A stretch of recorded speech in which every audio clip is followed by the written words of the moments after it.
በስመ አብ ወወልድ ወመንፈስ ቅዱስ አሐዱ አምላክ አሜን። አባቶች ካህናት፣ ወንድሞች ዲያቆናት፣ እግዚአብሔርን ወዳችሁ በዚህ ቦታ የተሰበሰባችሁ ምናን እንደምን ሰነበታችሁ? እንደምን አደራችሁ? እንደምን አረፈዳችሁ? ለዚህ ያደረሰን ለአባታችን እግዚአብሔር ክብር ምስጋና ለእርሱ ይሁን። ከበለስ በታች ሳለህ አየሁህ በዮሐንስ ወንጌል በምዕራፍ 1 ከቁጥር 44 እስከ መጨረሻው ያለውን ቅድም በወንጌሉ የተነበበውን ቃል ለዛሬው ትምህርታችን መሰረት እናደርጋለን። ሐምሌ 10 በቤተክርስቲያናችን የበዓላት ቀኖና የናትናኤልን በዓል ነው የምናከብረው። በዚህ በዮሐንስ ወንጌል ምዕራፍ 1 ላይ ናትናኤል ይለዋል። የሐዋርያትን ዝርዝር በመናገኝባቸው ቦታዎች በሙሉ ደግሞ ቀነናዊው ስምዖን፣ ቀናተኛው ስምዖን እያለ ይጠራዋል። በእስራኤል ዘንድ ሁለት ስም መያዝ ልማድ ነው። ምክንያቱም ያን ጊዜ እስራኤላውያን ዕብራይስጥ ይናገራሉ። የመንግስቱ ቋንቋ ደግሞ ሮማይስጥ ነው። በሮም ቅኝ ግዛት ስር ስለነበሩ የንግዱ ቋንቋ ደግሞ ግሪክ ነው። ከዛ በተጨማሪ በአካባቢው ለሃይማኖት አገልግሎት ደግሞ አራማይክን ይጠቀማሉ። በእነዚህ ምክንያቶች ሁለት ሶስት ስም ይኖራቸው ነበር። ጴጥሮስ፣ ስምዖን፣ ኬፋ። ይሄ የአንዱ ሐዋርያ ሶስት ስሞች ናቸው። ሌሎችም እንደዚሁ ሁለት ሶስት ስሞች ይኖራቸው ነበር። በእነዚህ ብዙ ቋንቋዎችን በአካባቢው ይነገሩ ስለነበረ ናትናኤልም እንደዚሁ በዮሐንስ ወንጌል ምዕራፍ 1 ላይ ናትናኤል ይለዋል። ፊልጶስ ሲጠራው ማለት ነው። እንደገና በሐዋርያት ዝርዝር ላይ ደግሞ ቀናተኛው ቀነናዊው ስምዖን እያለ ይጠራዋል። ወንጌሉ ሲጀምር ምን ብሎ ነው የሚናገረው? በነጋው ኢየሱስ ወደ ገሊላ ሊወጣ ወደደ። ፊልጶስንም አገኘና ተከተለኝ አለው። ፊልጶስም ከእንድርያስና ከጴጥሮስ ከተማ ከቤተ ሳይዳ ነበረ ይላል። ቤተ ሳይዳ በገሊላ ባህር አጠገብ ከሚገኙት ከሶስቱ ከተሞች ከኮራዚ፣ ቤተ ሳይዳ፣ ከቅፍርናሆም አንዷ ናት። ጌታችን በዚህ በገሊላ ባህር ወይም በጥብርያዶስ ባህር ብዙ ተአምራት አድርጓል። ብዙ ትምህርት አስተምሯል። ሊሰሙ ሊማሩ ሊለወጡ ባለመቻላቸው ወዮልሽ ቅፍርናሆም፣ ወዮልሽ ቤተ ሳይዳ፣ ወዮልሽ ኮራዚ፣ ባንቺ ተደርጎ የነበረው በሌሎቹ ተደርጎላቸው ቢሆን በሶዶምና በገሞራ ተደርጎላቸው ቢሆን ማቅ ለብሰው አመድ ነስንሰው አልቅሰው ንስሐ በገቡ ነበር። አንቺ ግን ንስሐ አልገባሽም፣ የመጎብኘትሽንም ጊዜ አላወቅሽም። ስለዚህ ጠላቶች ይከቡሻል፣ ድንጋይ በድንጋይ ላይ ሳይተው ያፈራርሱሻል ብሎ ጌታችን ትንቢት በተናገረባት መሰረት ዛሬ ቅፍርናሆምም ቤተ ሳይዳም ኮራዚም ፈራርሰው የጥንቱ ከተማ ፍራሽ ይገኛል እንጂ በአካባቢው ምንም አይነት ከተማ የለም። የጥንቷ ቅፍርናሆምም ፈርሳለች። ቤተ ሳይዳና ኮራዚ እንዲያውም በአካባቢያቸው ዛሬ ሰውም አይኖርም፣ የድንጋይ ክምር ብቻ ነው የሚገኘው።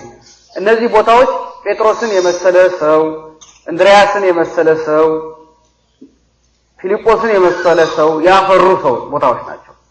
ብዙዎቹ ሐዋርያት ከዚህ አካባቢ የተገኙ ሐዋርያት ናቸው።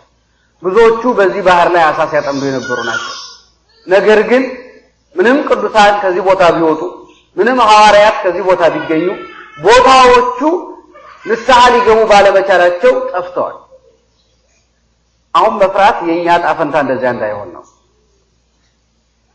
የኢትዮጵያ ምድር ብዙ ቅዱሳንን አፍርታለች። ብዙ ታላላቅ ሐዋርያትን አፍርታለች። ብዙ ታላላቅ ሊቃውንትን አፍርታለች።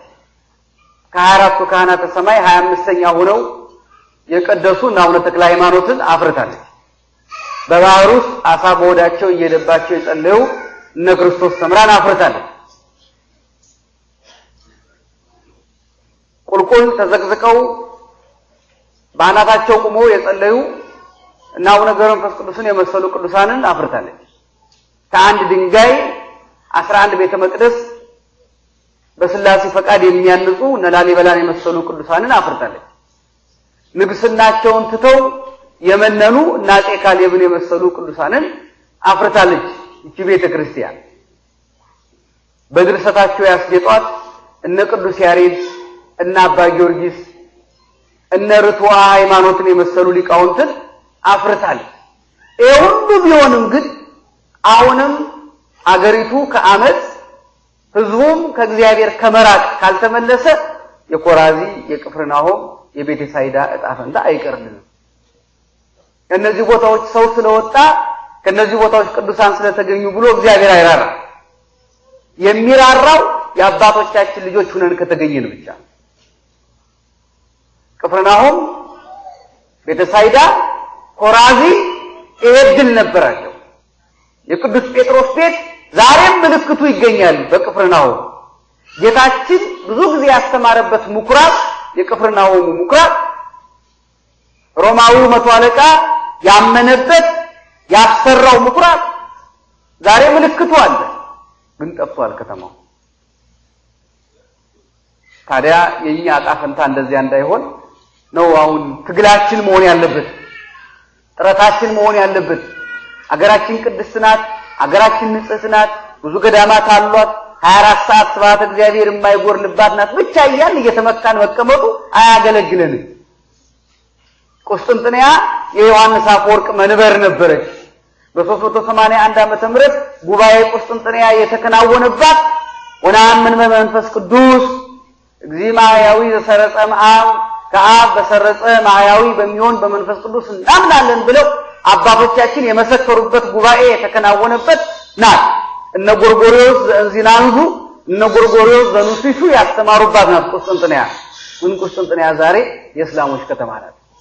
ያቺ ዮሐንስ አፈወርቅ ቆሞ ያስተማረባት ሃጊያ ሶፊያ ዛሬ መስጊድ ናት። እኛ ዕጣ ፈንታ እንደዛ እንዳይሆን ነው አሁን መጣ። ትናንት ጥሩ ስለነበርን ብቻ እግዚአብሔር ነገም ጥሩ ያደርገናል ማለት አይደለም። የኛ ትጋት የኛ መድከም የኛ መውጣት የኛ መውረድ ያስፈልጋል። የዳዊት ሀገር ናት ኢየሩሳሌም፣ የሶሎሞን ሀገር ናት፣ የነቢያት ሁሉ ሀገር ናት። ጌታ የተሰቀለባት የተቀበረባት የተነሳባት ያረገባት ዳግም የሚመጣባት ቦታ ናት ኢየሩሳሌም። ኢየሩሳሌም ያ ሶሎሞን የለፋበት የደከመበት 40 ዓመት የተሰራው ቤተ መቅደስ ግን ዛሬ መስጊድ ነው። ለምን? ህዝቡ የማይገባው ሆነ። ህዝቡ የማይገባው ሆነ። ድንጋይ 100 ዓመት ውሃ ውስጥ ቢዘፈዝፉት ውስጡ ውሃ ይገባል። ያንዳንድ ሰው ልቡና እንደዚያ ነው። በቅዳሴው በማህሌቱ በሰዓታቱ በትምህርቱ ዙሪያው በተአምራቱ ተከቦ የሱ ልብ አይለወጥም። ይሄ ከሆነ የመጨረሻው ምንድነው የሚሆነው? ይሄን ውሃ የማይገባውን ድንጋይ በድማሚት ነው የሚያፈራርሰው። ያንዲት ሀገር ፍጻሜዋም እንደዚያ ነው የሚሆነው። ያንድ ህዝብ ፍጻሜው እንደዚያ ነው የሚሆነው። ለዚህ ነው አሁን እኛ መጨነቅ ያለብን፣ ልባችንን መቀየር ያለብን፣ ማስተካከል ያለብን ለዚህ ነው። ታዲያ የፊልጶስ ሀገሩ ከዚህ ነበረ። ፊልጶስን ጌታ አገኘውና ና ተከተለኝ አለው። ፊልጶስ ጌታን ተከትሎ ሲሄድ ብቻውን አልተከተለውም። ሄደና ናትናኤል የሚባለውን ወዳጁን ና ሙሴ በሕግ ነቢያት በትንቢት ስለሱ ያስተማሩለትን የዮሴፍ ልጅ የናዝሬቱ ኢየሱስን አግኝተነዋል፣ ና እንሂድ አለው። ናትናኤል በእስራኤል ዘንድ ቀነናውያን የሚባሉ አሉ። ቀነናውያን ማለት ምንድነው? ለእስራኤል ሃይማኖት፣ ለእስራኤል ባህል፣ ለእስራኤል ታሪክ የሚቀኑ ማለት ነው። እንደ መቃብያን ያሉ ለሃይማኖታቸው፣ ለባህላቸው፣ ለትውፊታቸው በጣም የሚቀኑ ህዝቦች አሉ። ከነዚያ ወገን ነው እንዴ። ደግሞ መቼ ነው ከናዝሬት ደግሰው የሚወጣው አለው። ለምን? ናዝሬት የወንበዴ ከተማ ናት። በሰሜን እስራኤል ነው የምትገኘው። ብዙዎቹ የእስራኤል ቅዱሳን ቦታዎች በደቡብ ነው የሚገኙት። በዚህ ምክንያት ናዝሬት ቅልጥ ያለች ከተማ ናት። ታላላቅ ከሮም ተነስተው ወደ ሩቅ ምስራቅ የሚሄዱ መንገዶች በሙሉ የሚያልፉባት ናት። በዚያ ምክንያት ወጭና ወራጁ ገቢና ወጪው ብዙ ህዝብ ስለሆነ የተበላለቀ ህዝብ ነው ያለበት እና ከናዝሬት ደግ ነገር አይወጣም ብለው አይሁድ ያስባሉ። መልካም ሰው ከናዝሬት አይገኝም ብለው ያስባሉ። ግን ከናዝሬት ብዙ ሰዎች ተገኝተዋል። እመቤታችን ከናዝሬት የተገኘችው፣ ጌታችንም ከናዝሬት ነው የተገኘው። ሌሎች ብዙ ታላላቅ ሰዎችም ከናዝሬት ተገኝተዋል። እንዲያውም አባቶቻችን ምንድነው የሚሉት? ናዝሬት እንገሊላ ትንስ አጸደ ወበጸጋ ትትለይ አለፈድፋደ ይላሉ። ናዝሬት ከገሊላ በቦታ ታንሳለች፣ በጸጋ ግን እጅግ ትበልጣለች። በቦታ በጣም ትንሽ ናት፣ በጸጋ ግን በጣም ብዙ ጸጋ ያለባት ናት እና በጸጋ ትበልጣለች፣ በቦታ ግን ታንሳለች። አዎ ፍቅር ያለባት ትንሽ ቦታ ፍቅር ከሌለበት ከትልቁ ቦታ ትበልጣለች። ፍቅር ኖሮባት ሰዎች ተጨናንቀው የሚያስቀድሱባት ቤተ መቅደስ ፍቅር ሳይኖርባት ሰዎች ተዝናንተው ከሚያስቀድሱባት ቤተ መቅደስ ትበልጣለች። ፍቅር ያለባት ትንሽ ጎጆ ባል ሚስት ልጆች ተዋደው የሚኖሩባት ትንሽ ጎጆ ከትልቁ ቪላ ቤት ትበልጣለች። ለምን? በዚያ ቦታ በፍቅር ባለበት ሁሉ የሚገኘው እግዚአብሔር ስላለ እግዚአብሔርን ለማስተናገድ የምትችል ቦታ እግዚአብሔርን ለማስተናገድ ከማይችል ሰፊ ቦታ ይበልጣል። ከዚህ ዓለም ከትልቁ ከግዙፉ ብዙ ፕላኔቶችን ከያዘው ከዚህ ዓለም እኮ የድንግል ማህፀን የ15 ዓመቷ ቆንጆ የድንግል ማህፀን በልጧል። ድንግል ከኪሩቤል ትበልጣለች፣ ከሱራፌልም ከፍ ከፍ ትላለች ነው ያለው አባታችን ቅዱስ ኤፍሬም። ለምን? በዚያች ቦታ ስላሴ ተገልጠዋል። በዚያች ማህፀን ወልድ ዋህድ ኢየሱስ ክርስቶስ ከስጋዋ ስጋ ከነፍሷ ነፍስ ለመንሳት ተገኝቷል። ያችን ቤት አብ ሰራት፣ መንፈስ ቅዱስ አጸናት፣ ወልድ ከስጋዋ ስጋ ከነፍሷ ነፍስ ነስቶ ሰው ሆነባት። ስለዚህ ያቺ ትንሿ ሙሽራ ከትልቁ የዓለም ከገዘፈው ዓለም ትበልጣለች። በሷ ፍቅር አለ፣ በሷ አንድነት አለ። ፍቅርና አንድነት ያሉባት ጥቂት ነገር ፍቅርና አንድነት ከሌሉበት ከብዙ ነገር ይበልጣል። ከብዙ ነገር እኔና እናንተ ተስፋፍተን ከምንኖርበት ከትልቁ ቤት እኮ አባቶቻችን ለመቀመጫና ለመተኛ ቦታ ሳይኖራቸው የሚያገለግሉባት ጥቂት ትንሿ ዋሻ በልጣለች። ያቺ የደብረ አስቦ የአቡነ ተክለ ሃይማኖት ትንሿ ዋሻ ትበልጣለች። ከትልቁ አዳራሽ ከትልቁ ቤተ መንግስት እሷ በልጣለች። እሷን ለመሳለም ዓለም በሙሉ ወደዚያ ይጎርፋል። ለምን? ያቺ ዋሻ ትበልጣለች። እዚያ ፍቅር አለ፣ እዚያ አንድነት አለ። በእኛ መሃል ፍቅር ካለ ትልቁን ነገር መስራት በጣም ቀላል ነው ወገኖች። የምናስባቸውን ታላላቅ ቤተ መቅደሶች የምናስባቸውን ታላላቅ ነገሮች መስራት እንችላለን። መቼ? ታላቁ ፍቅር መጀመሪያኛ ውስጥ ካለ እኛ አንድ ከሆን እኛ ከተዋደድን እኛ ከተፋቀርን የሚያፋቅረን መጎራረሱ አይደለም፣ አንድ ቋንቋ መናገራችን አይደለም፣ ከአንድ ሀገር መምጣታችን ማለት ነው፣ ከሰሜን ከደቡብ ከምዕራብ ከምስራቅ መወለዳችን አይደለም፣ ያክስ ያጎት ያያት ቅድማያት የምንጅላት የቅንጅላት ልጅ መሆናችን አይደለም። እሱ አይደለም የሚያዋድደን፣ ሃይማኖት ነው የሚያዋድደን። ሊያዋደን የሚገባው እሱ ነው። ሊያዋደን የሚገባው ስርዓታችን ነው። ለእግዚአብሔር ያለን ፍቅር ነው ሊያዋድደን የሚገባው። አንድ ሊያደርገን የሚገባው እኛ ለእግዚአብሔር ያለን ፍቅር ነው። እሱ ነው የሁላችንም የመተሳሰሪያ ገመዱ። የአገር ልጅነት አይደለም፣ ቋንቋም አይደለም። የመተሳሰሪያ ገመዳችን እሱ ነው። የመተሳሰሪያ ገመዳችን ሃይማኖታችን። ሁላችን እቺ ቤተክርስቲያን የምንወዳት ከሆነ ሁላችንም የዚችን ቤተክርስቲያን ጌታ የምንወደው ከሆነ እኛ መዋደዳችን አይቀሬ ነው። እንዋደዳለን። የምንዋደደው በእርሱ በኩል ነው። አባ ኤፍሬም እና አባ ሕርያቆስ እኮ ተገናኝተው አያውቁም። በአካል ተገናኝተው አያውቁም። በቦታም የተለያዩ ናቸው። አባ ሕርያቆስ ግብፃዊ ነው፣ አባ ኤፍሬም ሶርያዊ ነው። ግን የአባ ኤፍሬምን ቅዳሴ የአባ ኤፍሬምን ውዳሴ ማርያም የአባ ሕርያቆስን ቅዳሴ ስንሰማ ሁለቱም በምስጢር አንድ ናቸው። ምንድነው አንድ ያደረጋቸው ቢባል ሃይማኖታቸው። እመቤታችን ውዳሴ ማርያምን እንዲነግረው አባ ኤፍሬምን ከሶሪያ፣ ቅዳሴ ማርያምን እንዲነግረው አባ ሕርያቆስን ከብህንሳ አምጥታ ከቅዱስ ያሬድ ጋር አገናኘቻቸው ይላል። ምንድነው ያገናኛቸው? እነዚህ የማይተዋወቁ ሰዎችን ሃይማኖት ነው ሰውን አንድ የሚያደርገው ከምንም ነገር በላይ። የቀሩት በሙሉ የዚህ ዘርፍና ትርፍ ናቸው። ሃይማኖት አንድ ያላደረገው ሰው ግን ምንም ነገር አንድ ሊያደርገው አይችልም።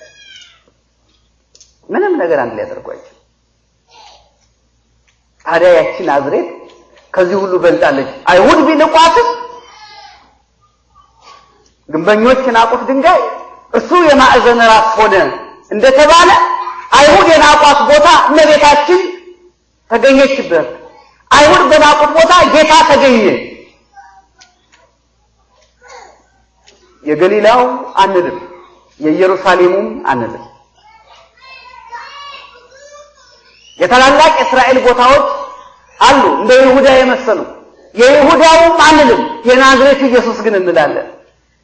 እንዴት ከናዝሬት በጎ ነገር ይወጣል የተባለላት የናዝሬት የኢየሱስ ክርስቶስ መጠሪያ ሆነች። የናዝሬቱ እንላለን። ለምን? ያቺ የተናቀች ቦታ ናት። ያቺ የተዋረደች ቦታ ናት። ናትናኤል እንኳን ተስፋ ያላደረገባት እንዴት ከናዝሬት ደግሶ ይወጣል ብለ ያው ሙሴ በኦሪት ነቢያት በትንቢት የተናገሩለት ከዚያ ይገኛል ብሎ እስኪ ገረመው ድረስ ግን ከናዝሬት እነዚያ ተገኙ። የኛም ቤት ናዝሬት ነው መሆን ያለባት። ሰዎች ብዙ የማይጠብቁባት፣ እግዚአብሔር ግን ብዙ የሚሰራባት፣ እግዚአብሔር ብዙ ድንቅ ስራ የሚሰራባት፣ ሰዎች ግን ብዙ የማይገምቷት እንደዛ ነው መሆን ያለብን።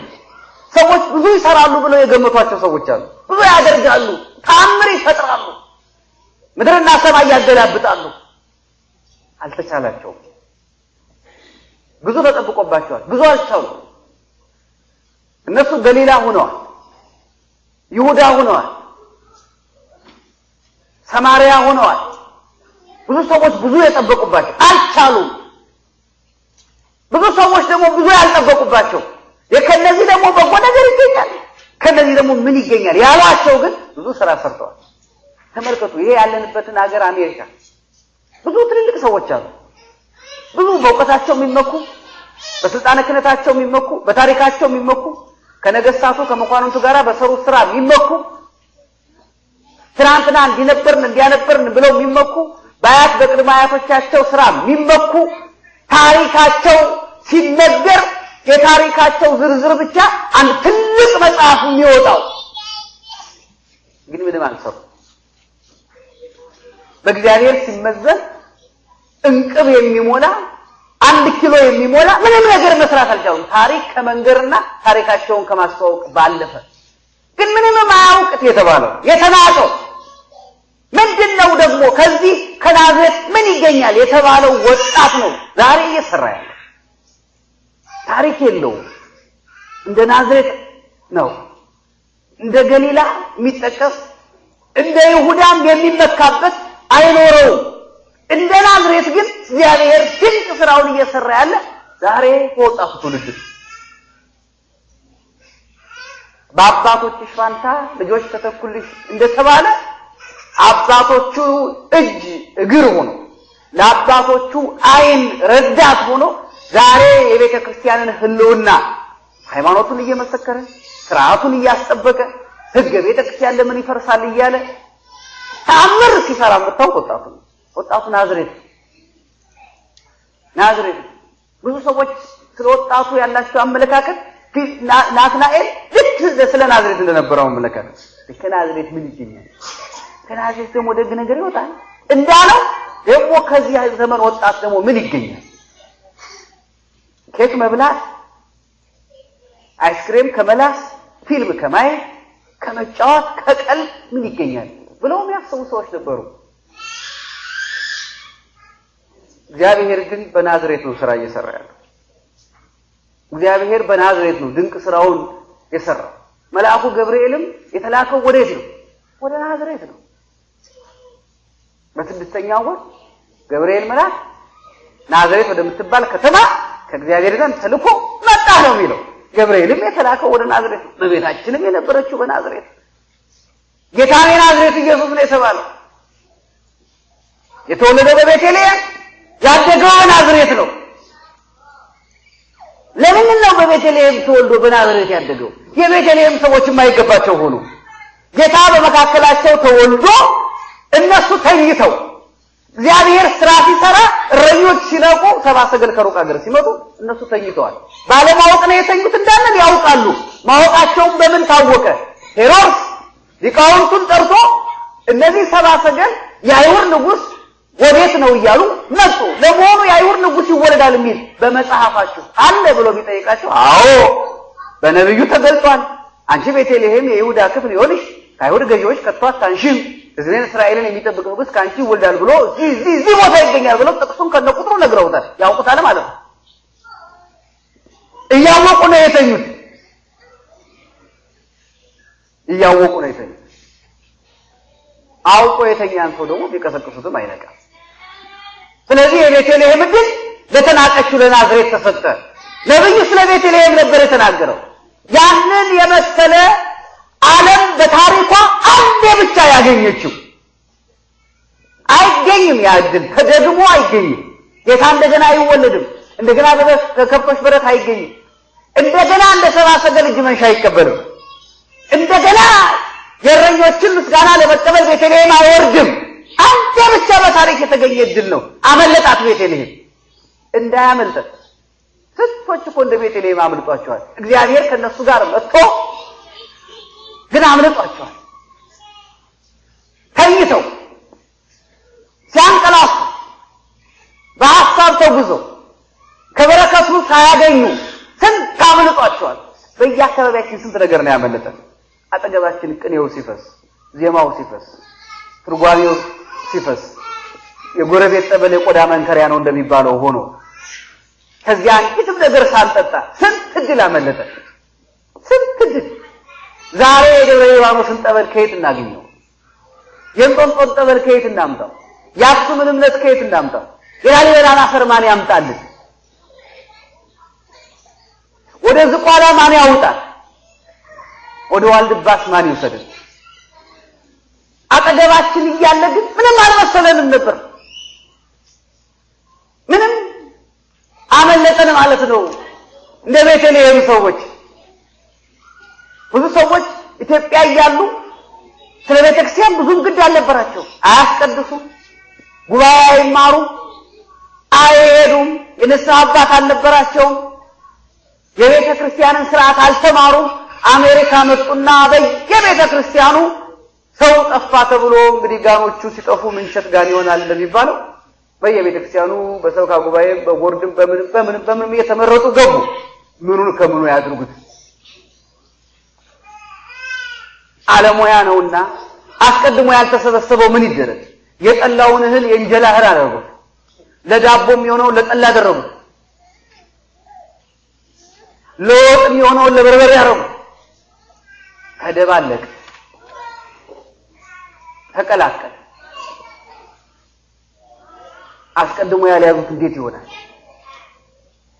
የቤተልሔም ሰዎች ሆኑ። ጌታ ዛት ተአምር እየሰራ መላእክት ከሰማይ እየወረዱ እረኞች እየዘመሩ ሰብአ ሰገል እዛ መጥተው እጅ መንሻ እየሰጡ የቤተልሔም ሰዎች ተኝተዋል። አሁንም እግዚአብሔር በየአካባቢያችን ስራ ይሰራል። ስራ ሲሰራ አብረን ነው መስራት። እግዚአብሔር ስራ ሲሰራ አብሮ ነው መስራት። እግዚአብሔር ስራ ለመስራት ተነስቶ ከኔ ጋር ማን ይሰራል ብሎ እንደ ኢሳይያስ ዘመን ወደ እስራኤል ማንን ልላክ? ማንስ ይሄድልኛል? በትንቢተ ኢሳይያስ ምዕራፍ 6 ላይ ማንን ልላክ? ማን ይሄድልኛል ብሎ እግዚአብሔር ሲጣራ ሰማሁት አለ። ለምጻም ነኝ፣ ለምጻምን ሰው እስራኤል አይቀበሉም እንጂ እኔን ላከኝ አልኩት። ከሱራፊ አንዱ ከማጠንቱ ስም አንስቶ በጉጠት ከንፈሮችን ዳሰሳቸው። ያን ጊዜ ከለምጽ የነጻው ይላል። እስራኤል የሚወዱት እርጥብ ብሉይ የተባለ ትንቢቱ ከወንጌል የማይተናነስ በደረቅ ቃል ስለ ኢየሱስ ክርስቶስ ያስተማረው ኢሳይያስ ነብይ ልዑል እንዲህ ሆኖ ነው የተጠራው። ዛሬም የእግዚአብሔር ድምጽ አለ። ማንን ልላክ ይላል። እግዚአብሔር ሲሰራ አለሁ ነው የሚባለው። እግዚአብሔር ሲሰራ ዝም ብሎ ከሄደ በኋላ በዛ በመኃልየ ዘሰሎሞን ምዕራፍ 2 ላይ የውዴ ቃል ነው እሱም በሩን ይመታል። እኔ ተኝቻለሁ ልብሴን አውልቄያለሁ። የውዴ ቃል ግን በሩን ሲያንኳኳ ሰማሁት። የሌሊት ነጠብጣብ በቁንዳላዬ ላይ ሞልቶብኛልና በሩን ክፈችልኝ አለኝ። ልብሴን አውልቄዋለሁ እንዴት አድርጌ እነሳለሁ? ጫማዬን አውልቄዋለሁ እንዴት አደርገዋለሁ ብዬ አሰብኩ። በኋላ ቆይቶ ጸጸተኝና ተነሳሁ። ሂጄ ከፈትኩለት፣ ፈለኩት፣ አላገኘሁትም። ጠራሁት፣ አልመለሰልኝም። እንዲያው የሌሊት ወንበዴዎች አገኙኝ፣ የዓይነ ርግብ መሸፈኛዬን ወሰዱት፣ ደበደቡኝ።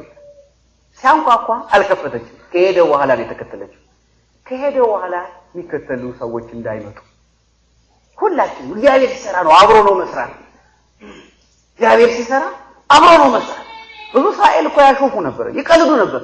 ጌታን ያህል መምህር ተቀምጦ ሳይማሩ፣ ጌታን ያህል አዳኝ ተቀምጦ ሳይፈወሱ፣ ጌታን ያህል ታላቅ ነቢይ በመካከላቸው እያለፈ ስለነገው ምንም ነገር ሳይሰሙ እስራኤል አለፈባቸው። እንዳያልፍ እግዚአብሔር በናዝሬት ድንቅ ስራ ይሰራል። ባልተጠበቁ ሰዎች ይፈርሳሉ ስንባል እንደገና እንገነባለን። ይሞታሉ ስንባል እንደገና እንነሳለን። ታሟል አለቀላቸው ስንባል እንደገና እንድናለን። ምንም የላቸውም ስንባል ሁሉ የኛ ነው። ለእናንተ እኮ ሌላ ምስክር ያስፈልጋችሁ። ሌላ ተአምር እኮ ማየት የለባችሁ። እሺ ወደ ኋላ ሄዱና 2 3 4 ዓመት በፊት ማን እንደነበራችሁ አስቡት። እንዴት ነበራችሁ? ስንት ነበራችሁ? እንዴት ነበር ታለቅሱ የነበረው? እንዴት ነበር ትናደዱ የነበረው? ዛሬ አገር ሰላም ሲሆን ድኖላችሁ ካልሆነ በስተቀር ስንቶቻችሁ ነበራችሁ ጨጓራ በሽተኛ ነበራችሁ? ያንን የቀየረ እግዚአብሔር ነው ከኛ ጋር ያለው። ሰዎች ምን ቢሉ ነበረ? ምን ነበረ ያስቡት? የነሱ ግምት ምን ነበረ? ደሞ ከናዝሬት መልካም ነገር ይወጣል ነበር። ደሞ ከናዝሬት እንዲህ ያለ ነገር ይገኛል። እግዚአብሔር ግን ከናዝሬት መልካም ነገርን አወጣ። እግዚአብሔር ግን ከናዝሬት ትልቅ ስራን ሰራ። ብዙዎች የተናቁ ደሞ በናዝሬት ምን ይሰራል የተባለላቸው ቦታዎች ናቸው ትልቅ ስራ እግዚአብሔር የሰራው። በዴንቨር ከናዝሬት ምን ይወጣል ተብሎ ነበር። እንደዚያ ልጆቹ በግፍ ከሚያስቀድሱበት ከሰሩበት ቤተክርስቲያን በፖሊስ ሲባረሩ እንደዛ መከራ ሲቀበሉ ውዳሴ ማርያም እየደገሙ ሲያለቅሱ በዙሪያው የነበረው ህዝብ ምን ይል ነበር? ደሞ ከናዝሬት ምን ይወጣል? ደሞ ከናዝሬት ደግ ነገር ይገኛል ይሉ ነበር። አዎ ከናዝሬት ደግ ነገር ተገኘ። ናዝሬት ከገሊላ በቦታ ታንሳለች፣ በጸጋ ግን እጅግ ትበልጣለች ነው ያለው ቅዱስ ያሬድ። በለጠች። ሌሎቹ በ20 ዓመት በ30 ዓመት በ15 ዓመት ጥለው ሲያዘግሙ ናዝሬት ቀደመቻቸው። ናዝሬት ይሁዳን ቀደመች፣ ናዝሬት ገሊላን ቀደመች፣ ናዝሬት ሰማርያን ቀደመች። ይሄ እግዚአብሔር ድንቅ ስራ ነው። እግዚአብሔር በናዝሬት ይሰራል። ያን ጊዜ ፊልጶስ ምንድነው የመለሰለት? ናና ከናዝሬት መልካም ነገር ይውጣ አይውጣ የሚለው እኔ አልነግርህም። ናይ አንተ ራስህ እና ታምናለህ። ናይ ያለው ይሄን ነው እኛ ማለት ያለብን እኮ። ለሰዎች እግዚአብሔርን ድንቅ ስራ ነግረን ማሳመን በጣም ከባድ ነው። ግን ኑና እዩ ነው ማለት ያለብን። ኑ እዩ፣ እግዚአብሔር ሲሰራ ኑ እዩ። ስለ ጠበል ብዙ ነገር ከምንነግራቸው እግዚአብሔር ሲሰራ ሂዱና እንጦጦ እዩ፣ ሂዱና ጻድቃኔ ማርያም እዩ፣ ሂዱና ሸንኮራ ዮሐንስ እዩ። እናንተ ራሳችሁ ምስክር ትሆናላችሁ። በዮሐንስ ወንጌል ምዕራፍ 4 ላይ ሳምራዊቷ ሴት ሄደችና የሲካር ከተማን ሰዎች ነገረቻቸው። ያደረጋትን ጌታ እንዴት እንደነገረት ያደረገችውን የሰራችውን ሁሉ እንዴት እንደነገራት። ከዛ ሄዱና ጌታና ወደ ከተማችን ግባሉት። በከተማቸው 3 ቀን ያስተማረ አደረ። ምን አሉ ይላል? አሁን አንቺ ስለነገርሽን አይደለም የምናምነው፣ እኛ ራሳችን በአይናችን አይተናል፣ በጆሮአችን ሰምተናል። ስለዚህ እናምናለን።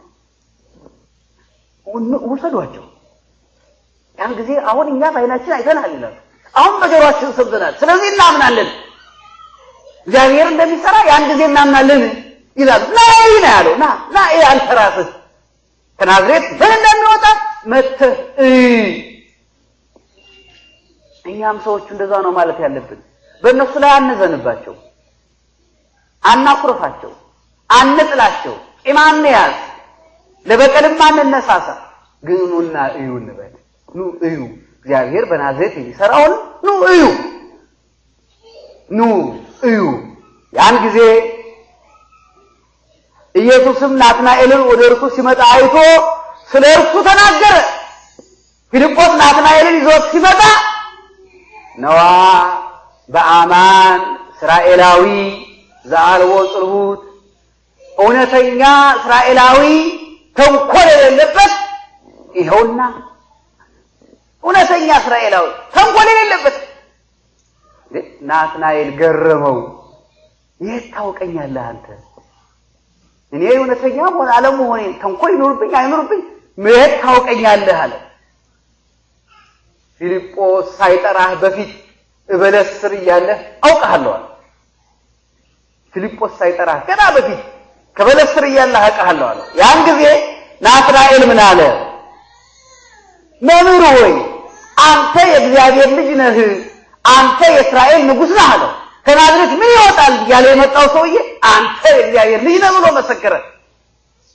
አንተ እውነት የእስራኤል ንጉሥ ነህ አለ። ለምን ነገረዋ? ምን እንደሚያደርግ ነገረው። ፊልጶስ የማያውቀውን ነገረው። የጠራው ፊልጶስ ይሄን አያውቅም፣ እሱ ግን ያውቃል።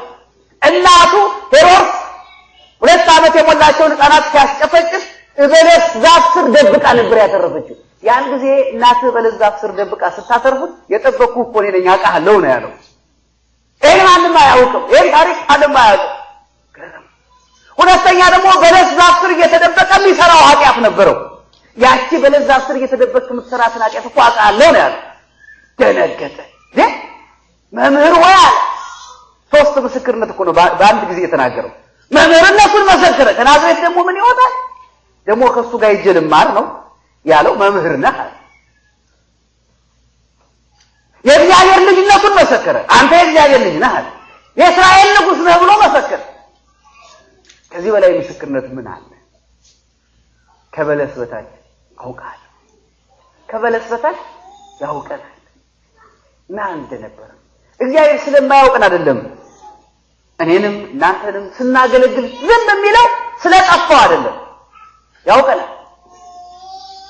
ፊልጶስን እያወቀው ተንኮል የሌለበት ለተንኮል ብሎ አይደለም። ቀናተኛ ነው። ለሃይማኖቱ ቀናተኛ ነው። ለቤተ አይሁድ ቀናተኛ ነው። ለኦሪት ቀናተኛ ነው። በዚህ ቅናቱ ምክንያት ነበር እንጂ ሁሉን ነገር የሚያደርገው ሆን ብሎ ሰው ለመጉዳት አልነበረም። ተንኮል የሌለበት ያለው ለዚህ ነው። ሰውን በተንኮል መጉዳትና ሰውን በሌላ ምክንያት መጉዳት ይለያያሉ ወገኖች። ሆን ብሎ ተንኮል ማለት ምንድነው? ሆን ብሎ አስቦ ሌላው ሰው ሲያልፍለት፣ ሌላው ሰው ሲበላ፣ ሲጠጣ፣ ሲደሰት ለዓለማየት የሰውን ተስፋ የሰውን ብሩህነት ለማጨለም የሰውን በጎ ህይወት ለማበላሸት ሆን ብሎ መነሳት ይሄ ተንኮል ነው። ይሄ የሰይጣን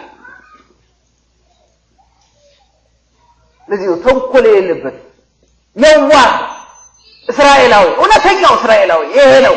በቅናት ምክንያት ለኦሪት ቀንቶ ሁሉም ይሰራ እውነተኛው እስራኤላዊ ይሄ ሁላችሁ ነው። ጌታ ከበለስ በታች ኃጢአት ሲሰራ የኖረው እናቱም ከበለስ በታች ተደብቀው የኖረው ይሄው አይደለም ያለው፣ በበጎ ነገር ነው የተቀበለው። ዘአልቦ ጽልሁት ብሎ ተንኮል የሌለበት ብሎ ሰዎች ሲመጡ እንዴት ነው የምንቀበላቸው? እኛ ሁልጊዜ የምናስቀድመው የትኛውን ነው? የሰውየውን ስለሱ የምናውቃት ምስጢር ካለች ቀድመን እሷን ነው። ይሄ ሰውዬ ታውቁታላችሁ፣ ይሄ ሰውዬ እኮ አዲስ አበባ ቋሎ ሌባ ነበረ፣ ተጠንቀቁት። ይሄ ሰውዬ በጣም ያለ ሰው ነው፣ እኔ አውቃለሁ ነው የምንለው። ስለዚህ ሰዎች ወደኛ ለመቅረብ ይፈራሉ። በጎ ፊት አይደለም የምናሳያቸው። የምናውቀው እንኳን ቢሆን ጌታ ያውቃል ከበለስ ስር ሲሰራ የነበረው። ከበለስ ስር እንዲስታረግ የነበረው ናትናኤል አላለው። ነዋ በአማን እስራኤላዊ ዘአልቦ ጽልሁት፣ በእውነት እስራኤላዊ የሆነ ተንኮል የሌለበት ከፍትፍቱ ምን ነው ይባላል? አዎ አንድ ሰው እኮ ለምን ያሰለ ዶሮ ሰርቶ እንደው እጅ የሚያስቆረጥም ብሉ ተበሉ ነው ብሉ ቶሎ ብሉ ቢላችሁ አይወርድላችሁም ከጉሮሯችሁ። አዎ እንደው ምንም የሌለው በውሃ ፍስሱ አፈርሶ ስቀበር በእንጨት ሲሄድ ሬሳዬ ሲወጣ እንደው ቅብር ርስል የሚል ሰው ግን ያስበላል። በግድ ፊቱ ማለት ሰውን አቀባበሉ ነው ትልቁ ነገር። ከዚያ በኋላ የሚበላው እኮ ሁሉም ወደ ሆድ ነው። ምግብ ለሆድ ነው፣ ሆድም ለምግብ ነው ያለው ሐዋርያ። ምንም ተበላ ሆድ እንደው ያው ነው።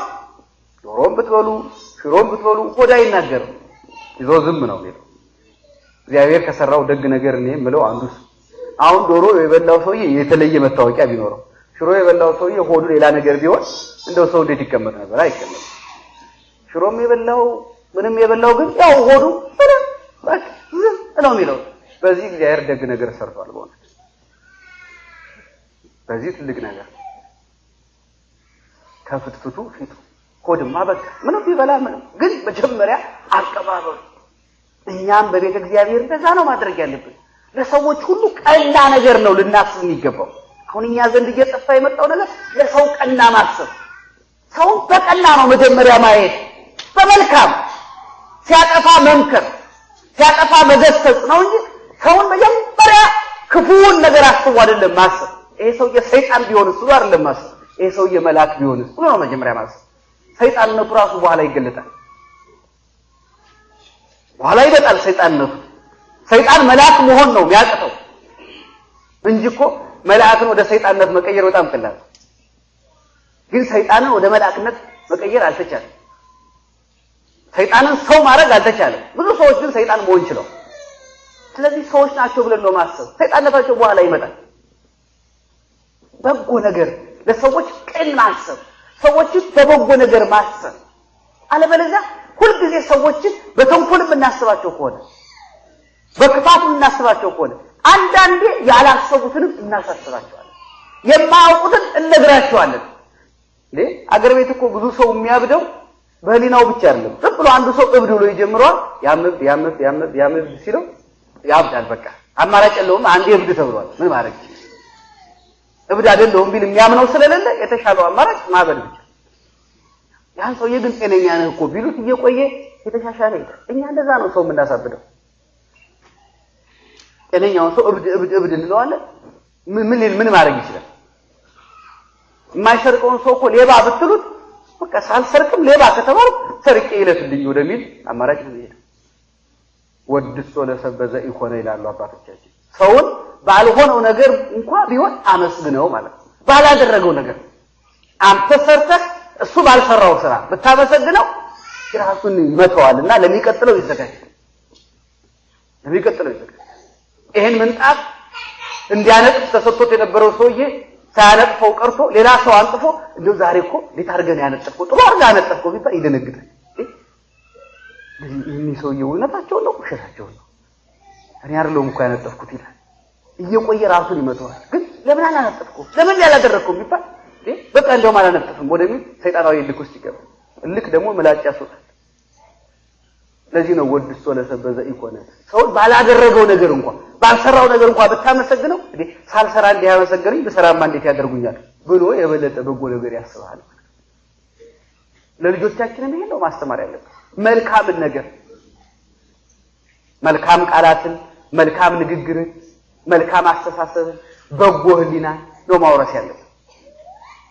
ከዚህ ኋላ ናትናኤል እንዴት ታውቀኛለህ ሲል እኮ ነው ጌታ ያው ዝርዝር አድርጎ በለስር እንዲህ ሲሰራቃለሁ አይደለም ያለው። ናትናኤል ሳይጠራ ከበለስር እያለ ሐቃለሁ ያቃላ በለስ ለሱ ምን ማለት እንደሆነ ትርጉሙ ታውቋል። መዘንዘራ አላስፈልገው። አዎ መምህር የእግዚአብሔር ልጅ እንደሆንክ የእስራኤል ንጉስ እንደሆንክ አሁን አወቅኳል። ናትናኤል ሆይ ከበለስታች ያየው ስላልኩ አመንህን ከበለስታች ነው ስላልኩ ከዚህ የሚበልጥ ነገር ታያለህ። እንዲያው እውነት እላችኋለሁ ሰማይ ሲከፈት የእግዚአብሔር መልአክ በሰው ልጅ ላይ ሲወጡና ሲወርዱ ታያላችሁ። እውነትም ናትናኤል የሰማዕትነትን በተቀበለበት በዛሬው ዕለት ይህን አይቷል። በሚሞትበት ሰዓት የእግዚአብሔር መልአክ ሲወጡና ሲወርዱ ሰማይ ተከፍቶ አይቷል። ያ የተነገረለትን አይቶታል። እግዚአብሔር ያውቀን እያወቀን እንድናገለግል ፈቅዷል። እያወቀን እንድንቀድስ ፈቅዷል። እያወቀን ዝም ብሏል። ከናኃጢአታችን ስናስተምር፣ ከናኃጢአታችን ስንዘምር፣ ከናኃጢአታችን አንድ ነገር ስናደርግ ዝም ብሏል። ከበለስ በታች ግን ያውቀናል። እንደሚያውቀን ግን አትርሱ። ብዙ ሰዎች እንደሚያውቀን እንረሳና ኃጢአታችን ላይ እንጨምርበታለን። ለምን ነው የምንጨምረው? እንደሚያውቀን ስለምንረሳ ወይም እግዚአብሔር የረሳው ይመስለናል። ሰው ይረሳል፣ እግዚአብሔር እኮ አይረሳም። በእግዚአብሔር ዘንድ መርሳትና ማስተዋል የሚባሉ ነገሮች የሉ። ግን ዝም ይላል። ዝም ከበለሰታችን የምንሰራውን እያወቀ ዝም በጎ እስከሰራን ድረስ የኋላው ህይወታችን መልካም እስከሆነ ድረስ አያነሳውም። በፊቱ ሰው ነው። በኋላ እንኳን ብንቀየር አስተሳሰቡን መቀየር ይከብደዋል። ሰው በጣም ይከብደዋል። አስተሳሰቡን በኋላ መቀየር በጣም ነው የሚከብደው። ታስታውሳላችሁ አይደል? በስምዖን ፈሪሳዊው ቤት ባለሽቱ ማርያም የ300 ዲናር ሽቱ ይዛ መጣች። እሷ ልቧ ተሰብቷል። ህይወቷ በሙሉ ተናግቷል። ስለዚህ የተሰበረ ልብ ይዛ ነው የመጣችው። ህሊናዋ ለእግዚአብሔር ለመሰዋት በክርስቶስ እግር ስር ወድቃ እያለቀሰች ሽቶውን እየቀባች ዘይት እየቀባች አለቀሰች። ስምዖን እንዲያ እያለቀሰች እያየ እንዲያ እንባ እያወረደች በዚያ ውብ በሆነው መልኳ ያ እንባ እንደ ጎርፍ እየወረደ እያየ መምህር ነው ብዬ እቤቴ ብጠራው ይቺ ኃጢአተኛ ሴት እግሩ ስር ስትወድቅ አያውቅም እንዴ? ነብይ መስሎኛል ነበር ይላል። እሱ የድሮ ማርያም ነው የሚያስበው። የድሮዋ ጌታ ግን ስምዖን አንተ እዚህ ቤት ከመጣው ሰዓት ጀምሮ ራሴ ዘይት አልቀባኝም፣ እቺ ሴት ግን ዘይት ቀባች። እግሬን አላጠብከኝም፣ እሷ በንባዋ አጠበችኝ። ለእግሬ ማበሻ ፎጣ አላመጣህም፣ እሷ በፀጉሯ አበሰች። ምን አድርጊ ነው የምትላት? ብዙ ኃጢአት ነበረባት። ልክ ነህ፣ ግን ብዙ ሽታለችና ብዙ ኃጢአቷ ተሰርዮላታል። እንዲያውም ወንጌል በተሰበከበት ቦታ ሁሉ የዚህ ሴት ታሪክ ይነገራል። አራቱም ወንጌላውያን ተካፍለው ጽፈውላታል። የዚህ ሴት ታሪክ በየወንጌል በተሰበከበት ቦታ ሁሉ እንዲነገር እኛም በቅዳሴያችን ማርያምስ የማይቀሟትን እድል መረጠች ብለን እንናገርላታለን። መጽሐፍ ቅዱስ ስለሷ ሲጽፍ ምን ነው የሚለው?